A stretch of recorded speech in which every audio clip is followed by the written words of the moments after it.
I've said it before and I will definitely say it again. I hate cliffhangers.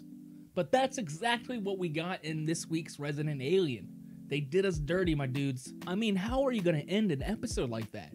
Harry in the eyes of a sniper as a car is pulling up. There's no ship to be found. What the hell are you guys doing to us? It seems like anytime we start getting some answers, the writers drop another big bombshell on us. They definitely give us a bunch to talk about. The first thing we should discuss is there another alien on Earth right now? It really seems like there is another spaceship that crashed on Earth. It might have been that ship that visited 50 years ago, or it might have been another ship.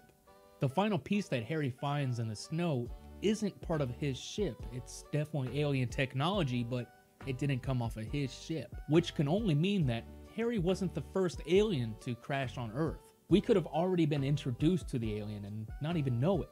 I do have a few suspicions on who it is.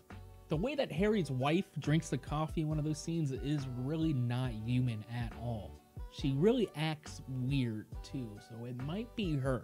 The new doctor that they introduced in this episode was a little off too. It might be him. I'll talk about my other suspects in its own separate video. We should talk a little bit more about the doctor. I thought he was going to play a bigger part than he did in this episode. Harry's jealousy of the new doctor was definitely the funniest part of this episode. I love how Harry got upset when the doctor threw a little bit of shade at Law & Order, and we all know that's Harry's favorite TV show. That's probably the exact same reaction I would have if someone's putting down Resident Alien. The scene when Harry dislocates the new doctor's arm in the bar might get brought up again. We saw that the doctor gets to sleep with Darcy, and there's definitely going to be some tension there. Harry didn't like the way that the doctor was taking the attention away from him, so look for Harry to try to get that attention back in a big way. We are starting to finally get some answers on those two strangers, and it seems like I might have been wrong. They're not Men in Black at all. They're just some rogue army agents getting orders from someone that's in power and obsessed with aliens. The little girl from that flashback in the beginning of the episode is actually the general that's been giving them their orders. It really seems like that was a defining moment and it shaped the rest of her life. She chose her career path. She has that picture still in her possession after 50 years. I mean, it was definitely a groundbreaking moment for this girl. It would probably take an actual alien probing for me to change the direction of my life in this way. Like, just seeing an alien ship is not gonna be good enough for me. I'm gonna actually have to touch it and do all that, and then I'll change my career path. Before I talk about that cliffhanger, how about Deputy Liv, man? She is finally getting some appreciation. I'm gonna be honest, I definitely didn't see it coming this soon, but I'm glad the sheriff is finally lightening up on the deputy and showing her the appreciation that she deserves. Thanks to Harry bringing up the missing prescription pad, both the sheriff and the deputy are hot on the murderer's tail. Asta, of course, was trying to keep this secret to protect her daughter Jay, who she believed might have been involved in stealing it. Later we find out that she has nothing to do with it and was that asshole Jimmy who always seems to be the freaking culprit.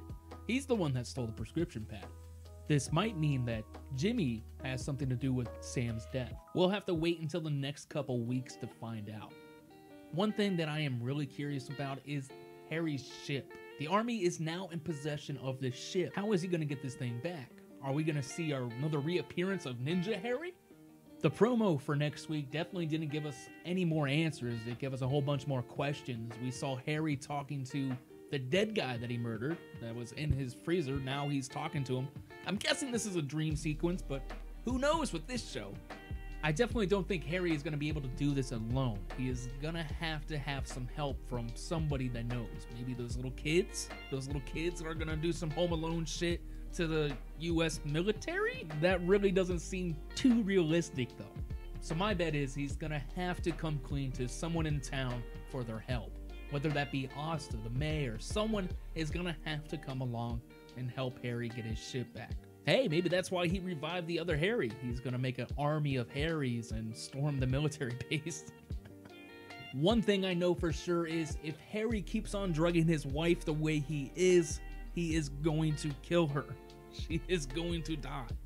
I'm going to catch you guys in the next one. There's not much more to talk about this week, so I will see you next week. Laters on the MNJ.